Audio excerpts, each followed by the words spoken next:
Hello दोस्तों, तो आज हम सुनाएंगे आपको एक ज़ॉम्बी और स्केलेटन की कहानी। तो हम स्टार्ट करते हैं। क्या क्या होता है। एक बहुत सुनसान सा विलेज होता है, वहाँ पे बहुत सारे कब्र होते हैं। वहाँ पर एक विलेजर जैसा दिखने वाला आदमी आया। ये आदमी बहुत ख़तरनाक होता है दोस्तों। इसमें और विलेजर में ये फ़र्क होता है, इसकी आंखें रेड होती हैं और बस हल्की हल्की ग्लो कर रही होती हैं। तो वहाँ पर ये कब्र देखकर थोड़ा उनको खोलता है। फिर वहाँ से सारे ज़ॉम्बी बाहर आते हैं और एक जगह पे बहुत सारे ज़ॉम्बी होते हैं। तो इसने पूरे 4 ज़ॉम्बी को निकाला, फिर इनको अपने काबू में कर लिया और इनको एक पोर्टल खोलकर उसके अंदर डाल दिया। इनको दूसरी दुनिया में भेज दिया और ये तो दूसरी दुनिया में चले गए और ये बुरा आदमी है, यहाँ से ये भी चला जाता है। तो फिर यहाँ पे आगे चलते चलते यहाँ पे इनका एक बच्चा छूट जाता है ज़ॉम्बी का। बहुत छोटा होता है ये, तो ये बहुत प्यारा है। तो फिर ये यहाँ पे छूट जाता है, उदास होता है। फिर ये बाहर निकलता है गड्ढे से। फिर ये जाता है, किसी को अपने साथ ना देखकर, अपने बगल में ना देखकर ये उदास हो जाता है। तो फिर बिजली कड़कने से ये डर जाता है, तो फिर ये भाग जाता है। तो यहाँ पर हम स्टार्ट करेंगे अब दिन से। तो यहाँ पे दिन हो चुका है। तो ये ज़ॉम्बी का बच्चा बेचारा बहुत उदास बैठा है और इन्होंने आग में हाथ डालना मतलब ये धूप में चले जाते हैं तो इनके ऊपर आग लग जाती है। तो इसलिए अब ये उदास हो गया, बेचारा क्या करे।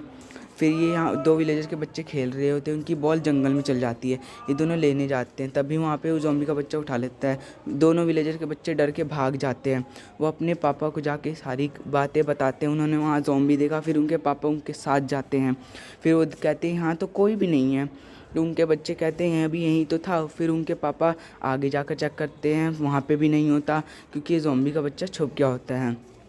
तो ये बहुत उदास है। तो फिर ये उदास होकर वहाँ से चला जाता है। अभी ये बहुत रो रहा है। तो ये जाते जाते किसी से टकरा जाता है। वो हीरोब्राइम से टकरा जाता है। हीरोब्राइम इसको देख के थोड़ा मतलब भावुक हो जाता है। तो ये उसको अपने साथ रखने का फ़ैसला लेता है। तो ज़ॉम्बी का बच्चा फिर हीरो के ब्राइम के पास रहने लग जाता है। तो अब यहाँ पे ख़त्म हो गई इसकी स्टोरी। अब हम स्टार्ट करेंगे एक स्केलेटन के बच्चे की स्टोरी। यहाँ पे उसके पीछे बहुत सारे एनिमल्स पड़े हैं, बहुत सारे नहीं, फ़िलहाल एक ही पड़ा है, लेकिन आगे जाके बहुत सारे होंगे। ये छुप गया है, फिर ये यहाँ से भागेगा तो ये इसका पीछा करेगा। ये यहाँ से भागते भागते गिर जाता है, लेकिन फिर भी ये हार ना मानते हुए आगे भागता रहता है। तो ये वुल्फ इसको ढूंढ रहा है, उस वुल्फ को नहीं मिलता, ये बच्चा कहाँ गया, तो वो वहाँ से चला जाता है। फिर वो नीचे आ जाता है स्केलेटन का बच्चा। फिर वो बहुत उदास होता है, फिर वो वहाँ से भाग जाते ताकि उसको और ना मिले। तो फिर ये जाते जाते पेड़ के पास रुकता है। फिर वो वहाँ से भी चला जाता है। फिर जाते जाते ये वुल्फ के इलाके में पहुँच जाता है। बेचारा अभी अकेले पड़ गया और वुल्फ बहुत सारे हैं। तो अब ये क्या करेगा। तो फिर लास्ट में इसने अब लड़ने का फ़ैसला लिया, लेकिन ये बहुत छोटा है इसलिए अब लड़ नहीं सकता।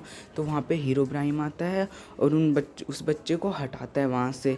फिर वुल्फ को वो हड्डी दिखा के वहाँ से भगा देता है, हड्डी फेंक कर। तो वो वहाँ से जब वुल्फ चले जाते हैं तो फिर ये भी स्केलेटन का बच्चा इसके पास आ जाता है। हीरोब्राइम उसको अपने पास रख लेता है। तो हीरोब्राइम और स्केलेटन का बच्चा और ज़ॉम्बी का बच्चा तीनों एक साथ रहने लग जाते हैं। तो यहीं पे स्टोरी ख़त्म होती है। आपको हमारे चैनल